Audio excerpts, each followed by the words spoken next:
Bueno, les invito a que nos dispongamos en esta mañana. Vamos a tener un tiempo.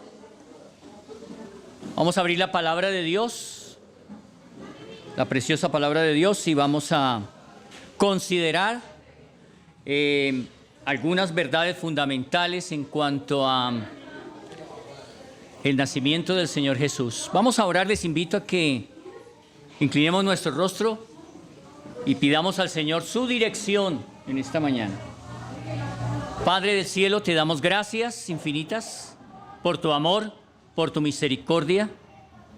Hoy queremos, Señor, disponer nuestro corazón, todo nuestro ser, y permitir que tu Espíritu Santo hable en nuestras vidas. Señor, tu propósito es que te conozcamos cada día más.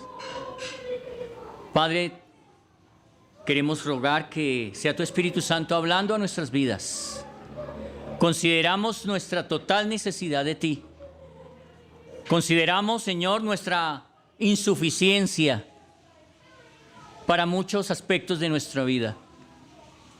Y gracias porque a través de tu palabra, a través de la obra de tu Espíritu Santo, das dirección a nuestros corazones en las decisiones que debemos tomar.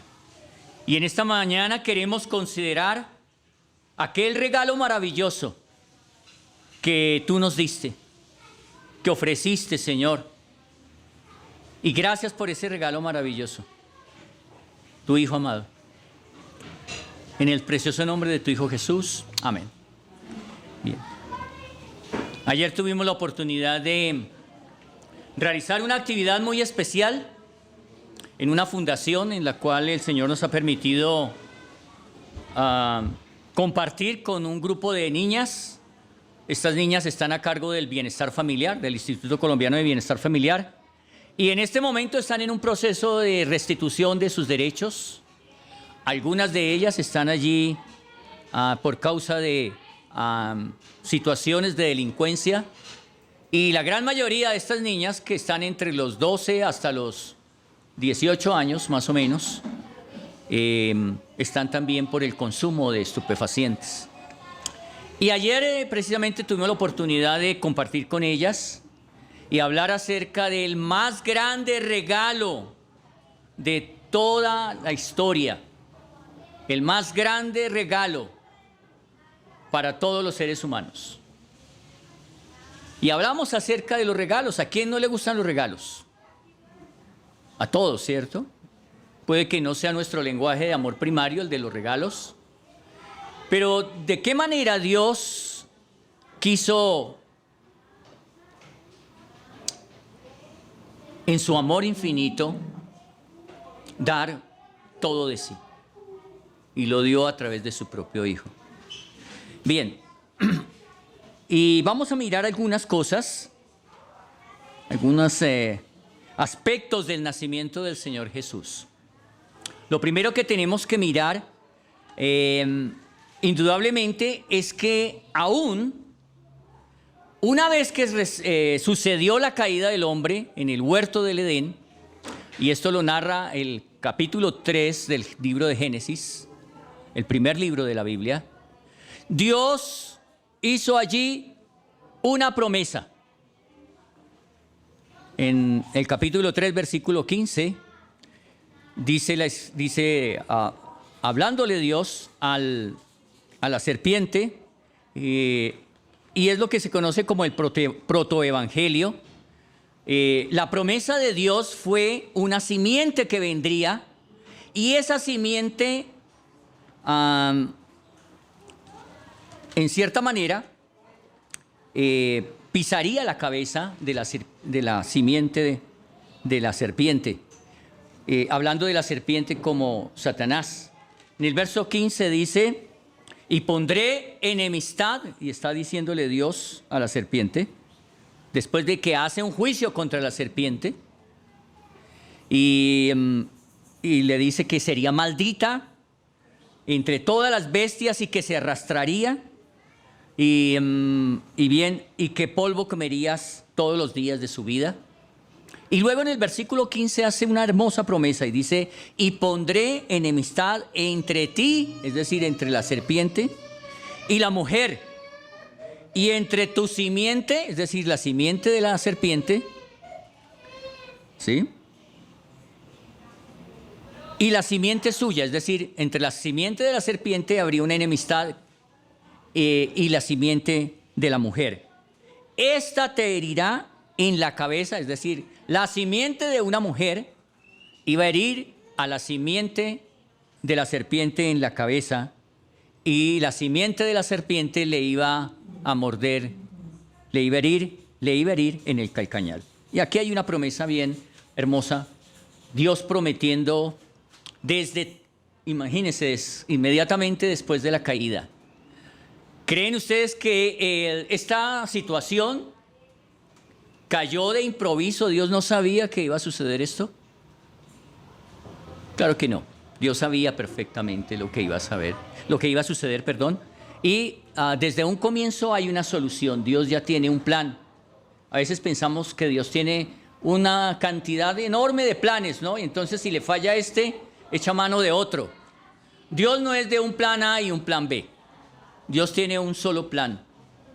Y tiene un solo plan porque Él es todo, tiene todo conocimiento. Él es omnisciente. Amén. Bien, en Isaías capítulo 7 también hay un hermoso mensaje. Y este mensaje se dio, bueno, Isaías vivió más o menos en el año 750 antes de Cristo. Es decir, que estamos hablando de más de 2700 años que fue dicho esto por el profeta Isaías. Fue profetizado por él, pues guiado por el Espíritu Santo. Y dice, por tanto, el Señor mismo os dará señal. Hay una señal que Dios iba a dar. Y dice, he aquí la Virgen concebirá y dará a luz un hijo y llamará su nombre Emmanuel, que significa Dios con nosotros. Nuestro hermano David nos recordaba el nombre de Emmanuel. Pero aquí hay algo particular y ayer hablábamos con las niñas acerca de esto. Y es el hecho de que esto que sucedió una sola vez en la existencia del mundo. Que una mujer virgen quedara embarazada.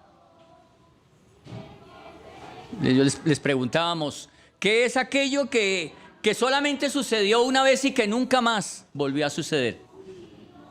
Y ellas pensaban, y bueno, alguna dijo, que una mujer virgen quedara embarazada, ¿no? Es imposible que una mujer que sea virgen quede embarazada, ¿verdad? Bien, y aquí esta es la señal, una mujer que nunca había conocido varón quedó embarazada. Así que vamos a ir a Lucas capítulo 2 y nos narra acerca del nacimiento de Jesús, ¿verdad? La humanidad, bueno, no todas las culturas, no todos los países, las naciones celebran la Navidad.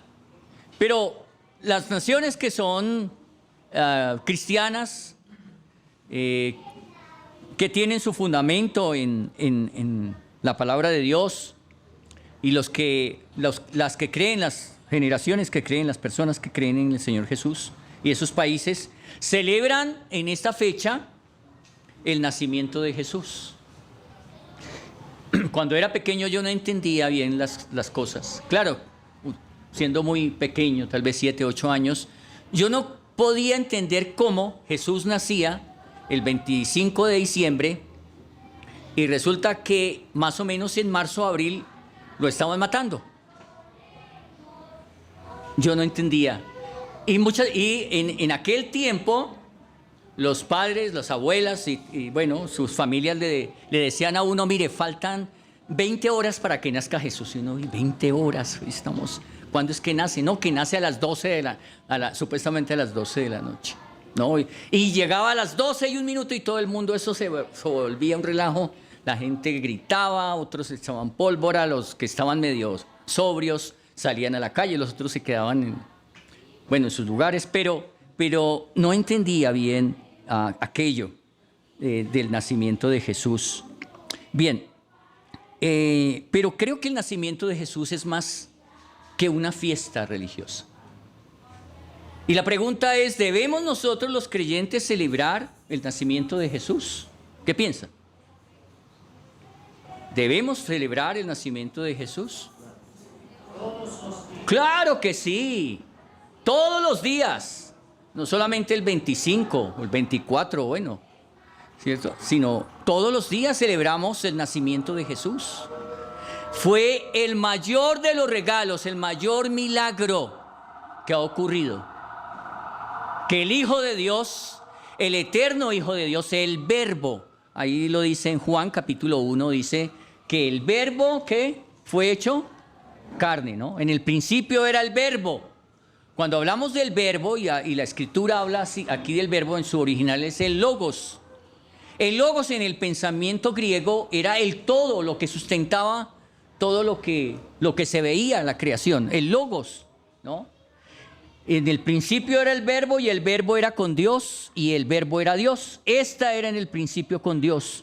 Todas las cosas por Él fueron hechas y sin Él nada de lo que ha sido hecho fue hecho. ¿Y de quién está hablando aquí? Del Verbo. Tanto el Padre como el Verbo y el Espíritu Santo, ese Verbo pues lógicamente es Jesús, ¿no? Él lo dice que el Verbo es Cristo. Dice, y aquel Verbo, versículo 14, muy conocido. Uno de los versículos más conocidos en la Biblia es Juan 1:14, que dice, y aquel Verbo fue hecho carne y habitó. ¿Y qué? Habitó entre nosotros y vimos su gloria, gloria como la del unigénito del Padre, lleno de gracia y de verdad. Amén, qué hermoso versículo.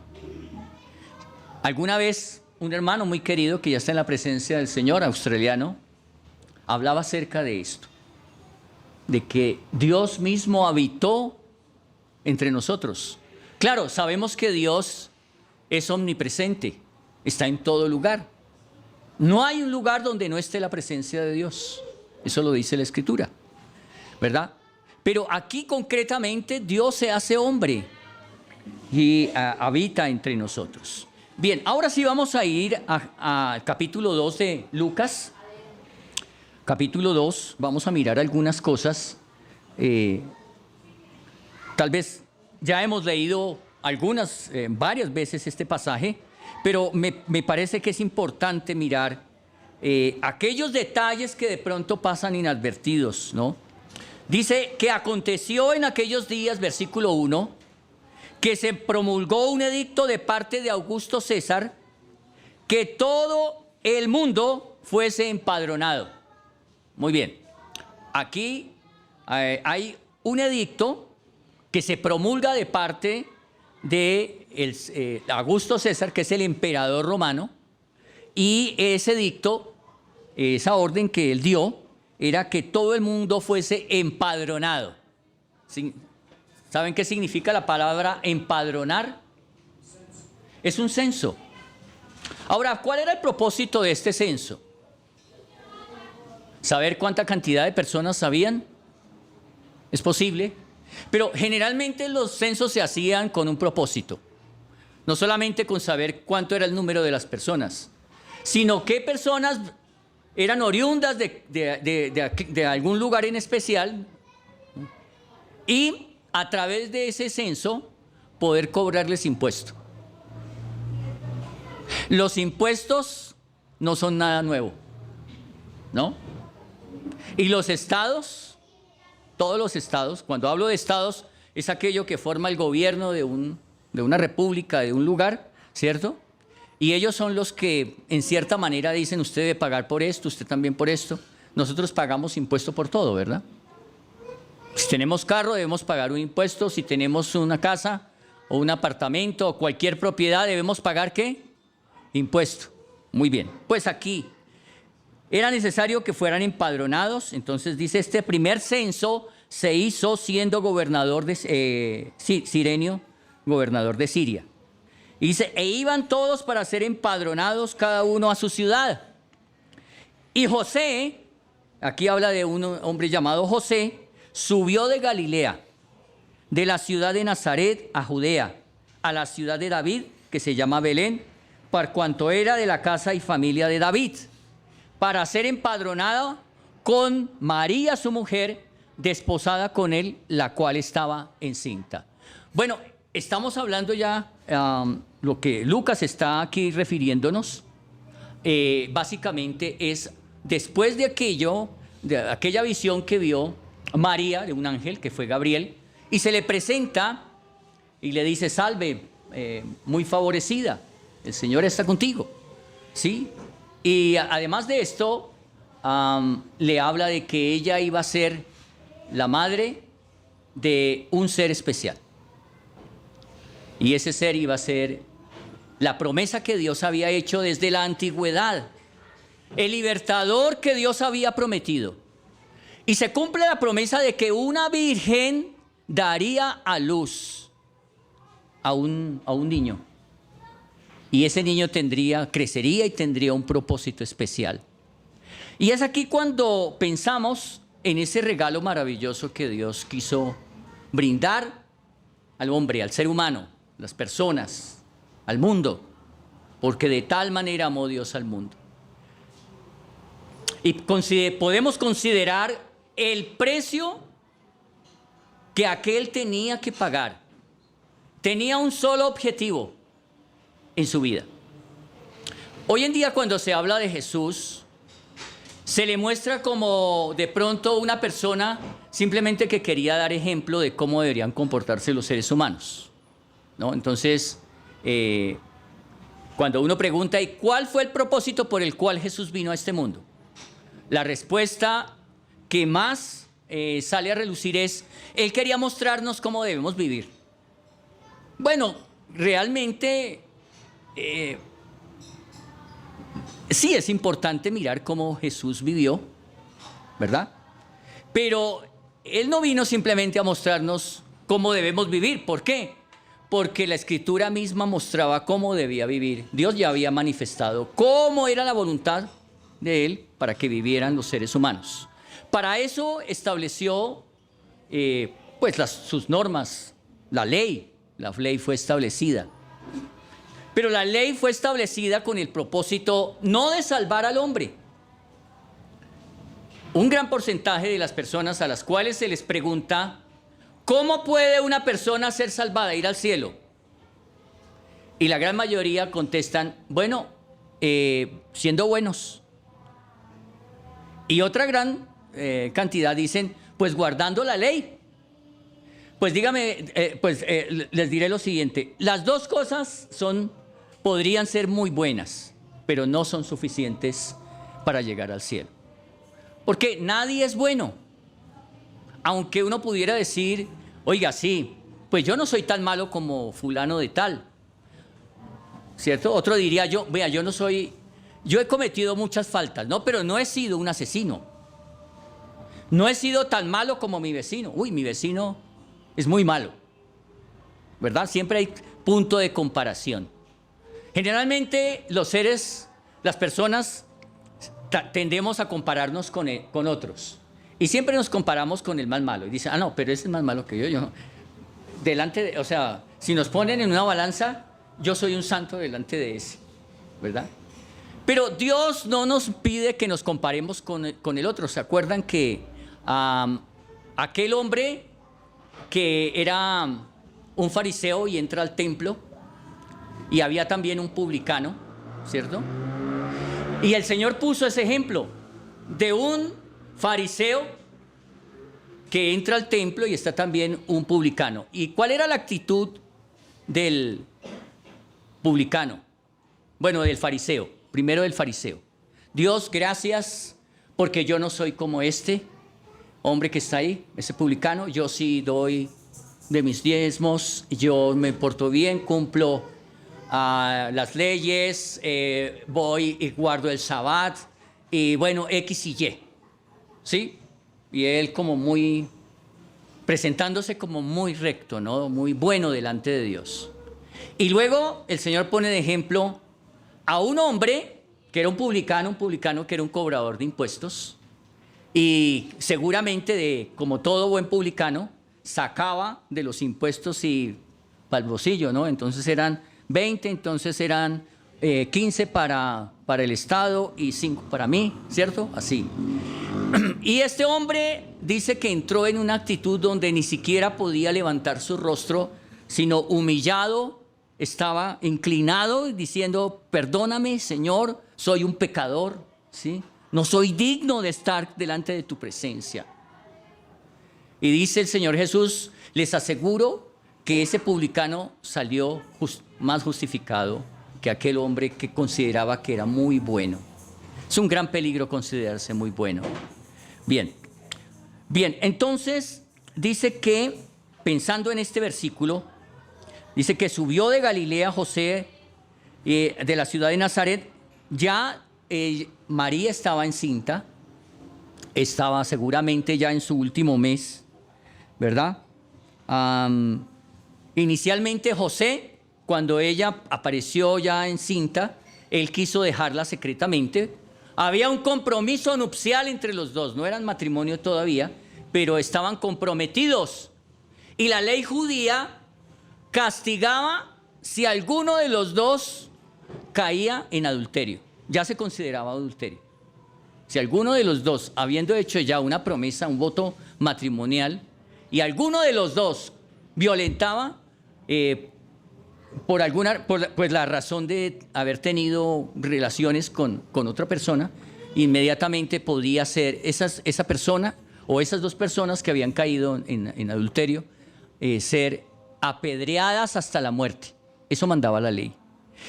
José pues quiso dejarla secretamente a María, pero el Espíritu Santo en un sueño le habló y le dijo, José, no temas en recibir como tu legítima esposa María, porque lo que hay en ella, lo que hay en su interior, es del Espíritu Santo. ¿Y qué hizo José? Pues creyó aquello y la aceptó y la tomó por esposa. Desde ese momento, claro, estando ya embarazada, él pues se casó con ella. Bien.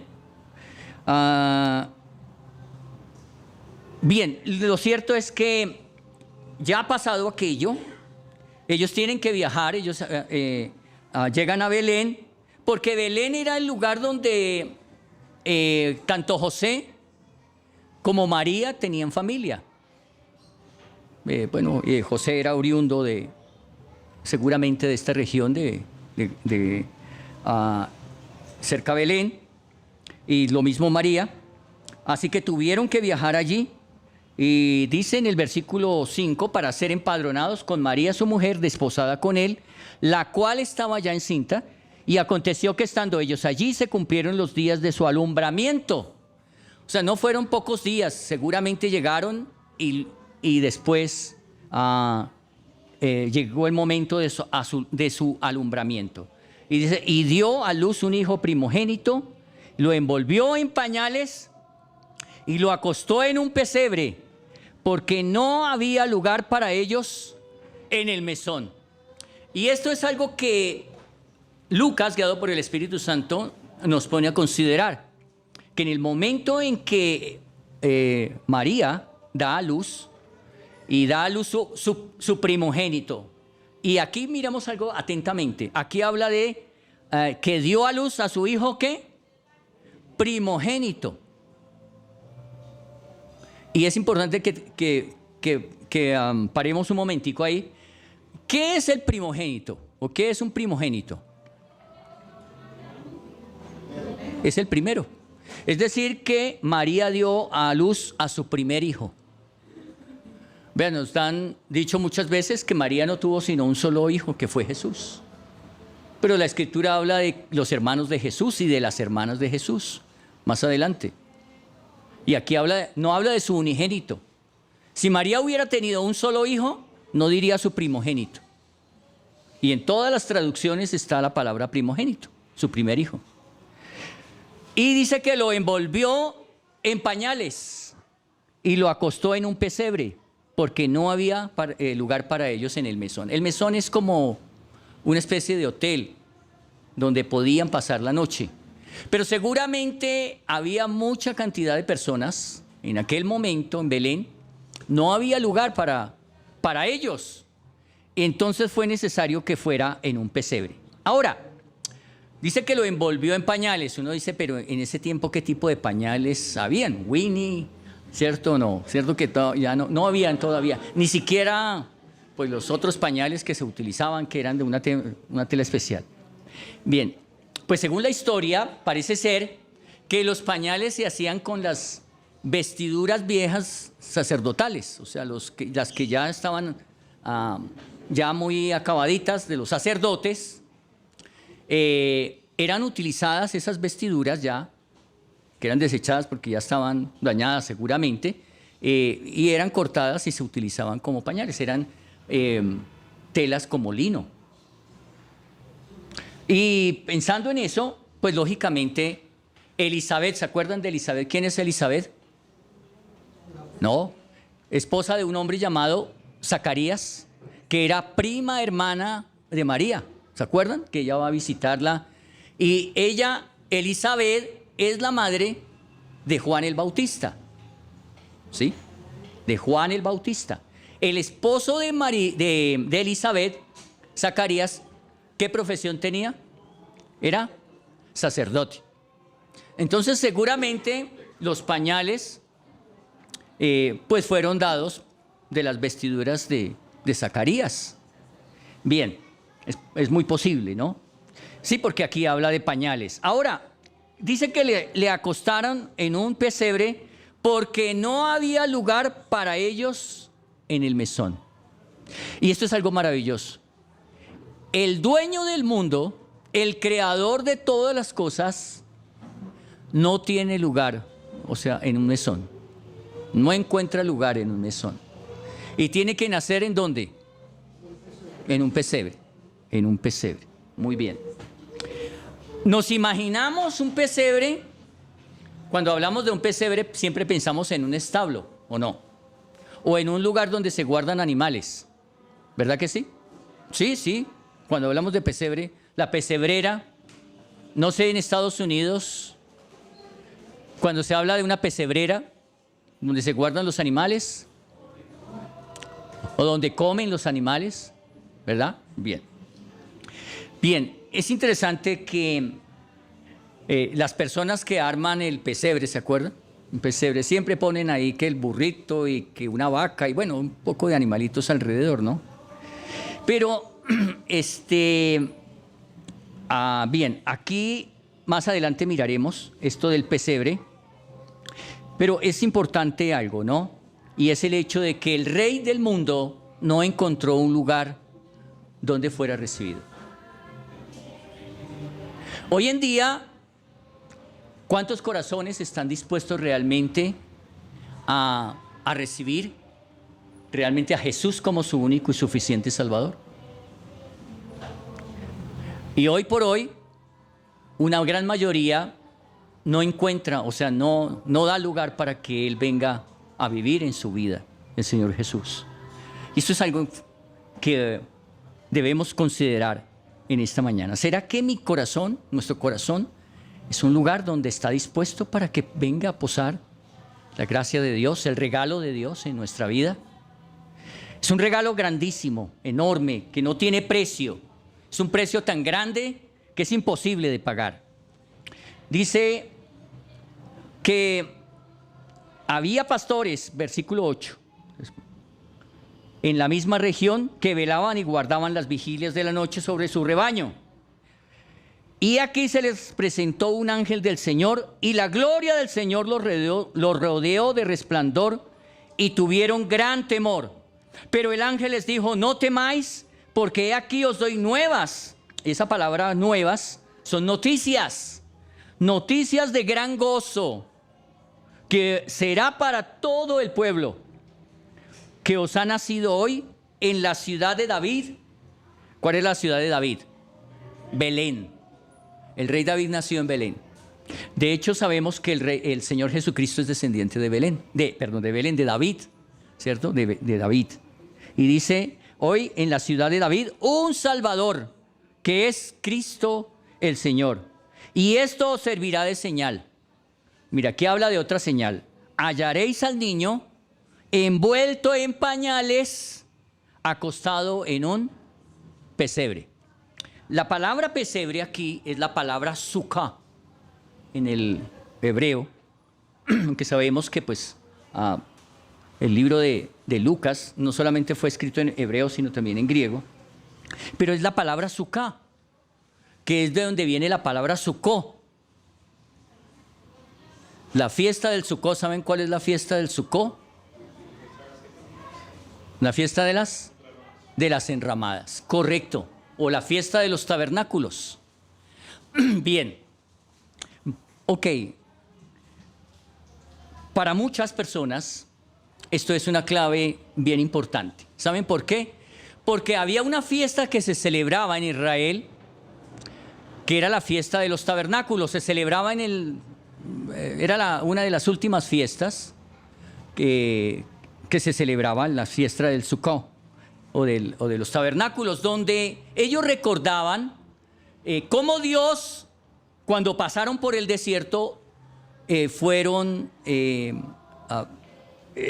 habitando en carpas durante todo el peregrinaje, que fueron 40 años después de que fue sacado Israel de Egipto por mano, lo sacó el Señor por mano de Moisés. Estuvieron 40 años divagando por el desierto, imagínense, de ahí desde Egipto hasta la tierra que Dios había prometido. Y estuvieron 40 años por la dureza de su corazón. Y durante ese tiempo, ¿dónde habitaron? En carpas, ¿cierto? En carpas. Ellos tuvieron que habitar temporalmente en carpas, no en casas. Esas carpas eran desarmables y cada vez que se movía la columna de fuego o la nube, ellos tenían que ir detrás de la nube o encima de la nube o encima de la columna de fuego. Bien, ahora, esto nos hace considerar el hecho de que seguramente estaban celebrando las fiestas de los tabernáculos. Otra de las cosas aquí claves es que habla de que habían pastores en la región que velaban y guardaban las vigilias de la noche sobre su rebaño. Y esto nos habla de que debió haber sido un momento del año donde no había invierno. En Israel hay dos estaciones, la estación lluviosa y la estación seca, la estación donde hay poca lluvia, hay bastante calor y no hay lluvia. Es decir, el invierno, y la otra es como verano. Y la estación de lo que es a partir de octubre, noviembre, diciembre, enero, febrero y parte de marzo es una estación lluviosa, muy lluviosa. ¿Sí? Pero de abril, mayo, junio, julio, agosto, septiembre y algunos pocos días de octubre es una estación de verano, es una estación seca. Parece ser que era este tiempo del cual hace referencia aquí fue una estación seca, una estación donde no había lluvia. Y algunos consideran, y podríamos considerar también nosotros, que precisamente el Señor Jesús no nació en diciembre, en esta época del año, ni el 25. Pero eso no tiene ninguna importancia. No importa si fue el 24 de octubre o si fue el 24 de diciembre o el 25, ¿sí? Lo importante es que sucedió, que pasó, ¿sí? Pero otra de las cosas importantes es que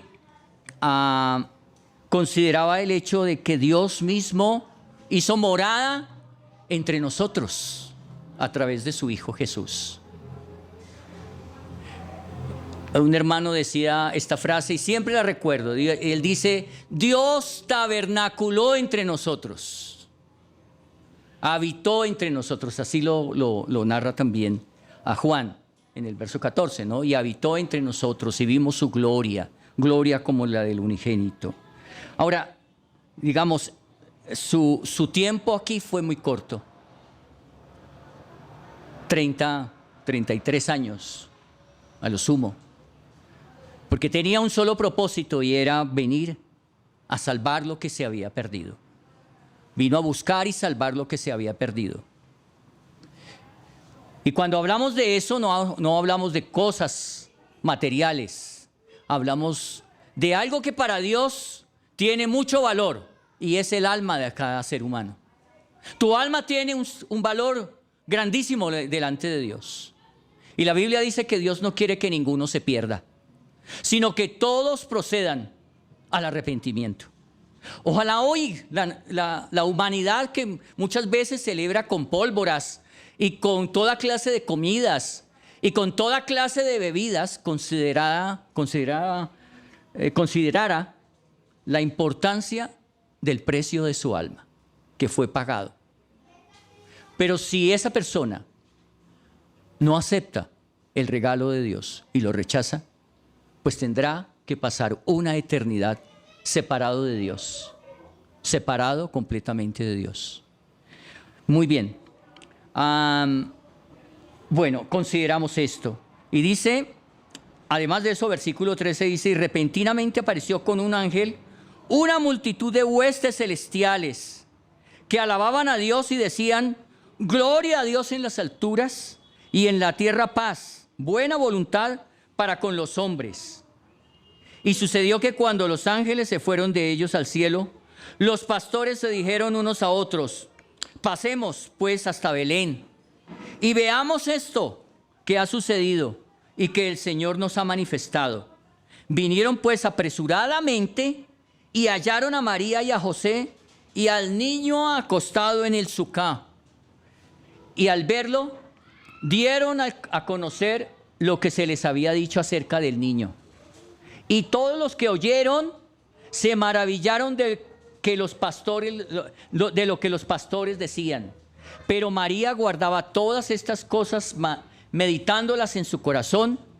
Y volvieron los pastores glorificando y alabando a Dios por todas las cosas que habían oído y visto, como se les había dicho. Ustedes se pueden imaginar estos hombres que estaban allí cuidando los rebaños en aquella noche, y se aparece de pronto algo que jamás ellos habían experimentado, y es un gran resplandor, ¿cierto?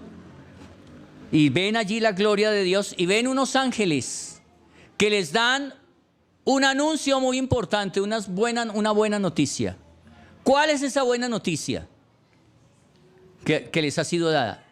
Que ha nacido en Belén el Salvador. Un Salvador, el Salvador. No hay sino un Salvador. No hay otro Salvador. Nadie más puede salvar. Y ha nacido precisamente cerca donde ellos están. Ahora, podríamos preguntarnos, ¿cuánto tardaron estos? Dijeron, bueno, mañana vamos. Todavía hay tiempo. No, ¿ellos qué hicieron? Vámonos, ¿cierto? ¿Qué pasó con las ovejas? Pues no sabemos, de pronto quedó al cuidado de uno solo, pero los otros se fueron. Querían ver con sus propios ojos aquel acontecimiento magno. ¿Ven? Bien. Hoy, una vez más, cuando pensamos en aquel regalo maravilloso, debemos considerar que Dios dio lo más valioso, su propio y amado Hijo, el eterno Hijo de Dios que se hizo hombre. Y Dios utilizó una mujer sencilla.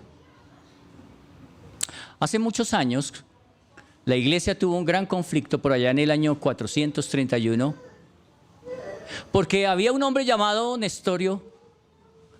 Él era, algunos dicen que era obispo de Constantinopla, y él resultó con el cuento de que, porque en el año 431, en la ciudad de Éfeso se hizo un concilio de la iglesia, porque querían definir acerca de la persona del Señor Jesucristo. Y se había dicho, y se dijo allí que era necesario que las personas entendieran que Jesús había nacido de una mujer virgen, y se dijo allí que María era la madre de Dios. Entonces, esto realmente trajo un conflicto en la iglesia, porque este señor Nestorio no estuvo de acuerdo y él dijo, eso no es cierto. María no es la madre de Dios.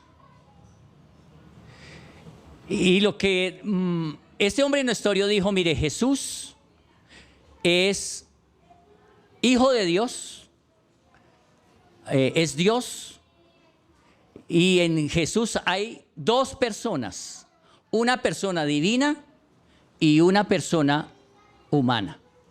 María es la madre de la persona humana y Jesús es la madre de la persona divina. Eso lo dijo este hombre.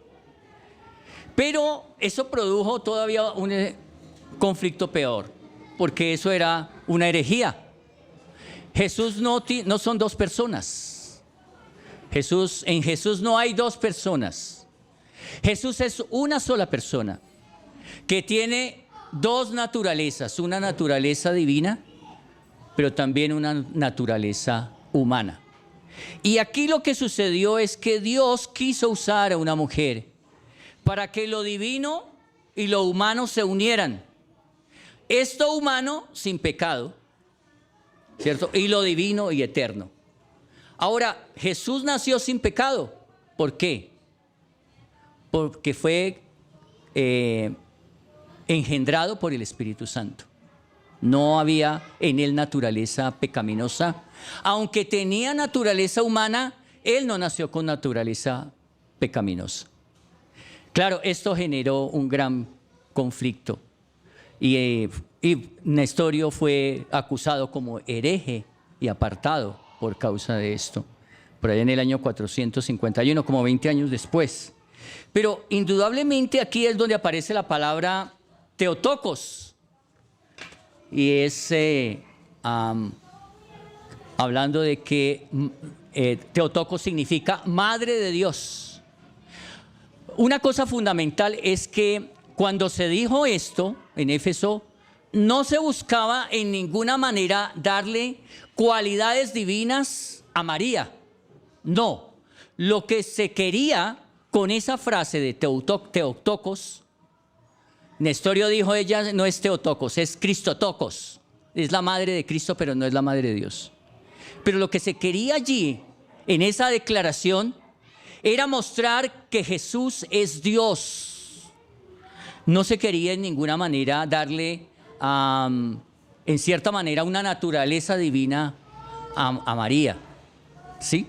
Bien, eso es fundamental. Finalmente, pues, les invito a que demos gracias al Señor por ese regalo maravilloso. Los que una vez consideramos la condición en la que estábamos en otro tiempo. Y hoy vemos lo que Dios ha hecho, a pesar de nuestro pecado. Nos ha hecho a través de su Hijo amado, a través de ese don maravilloso que es el regalo de Dios Jesús, nos ha hecho nuevas criaturas. Y hoy nos ve como sus hijos. No porque pertenezcamos a una religión, sino porque un día hicimos una decisión de fe por Cristo. Porque hemos nacido de nuevo por la obra del Espíritu Santo y de Cristo. Vamos a orar. Padre, te damos gracias infinitas por tu amor y te exaltamos en esta mañana. Señor, con gusto, con alegría, con gozo, todos los días celebramos el nacimiento de Jesús. Celebramos que vino uno y entregó su vida. Y su propósito, Señor, fue rescatar lo que se había perdido. Y gracias, Señor, por él. Y en esta mañana oramos por cada persona que está aquí, por cada uno de nuestros corazones. Pero en especial por aquellos que aún no tienen certeza de su salvación. Señor, gracias porque sabemos que tu salvación no es por una religión, es a través de tu Hijo. Es por una relación contigo a través de tu Hijo Jesús. Padre, te exaltamos en el nombre glorioso de tu Hijo. Amén.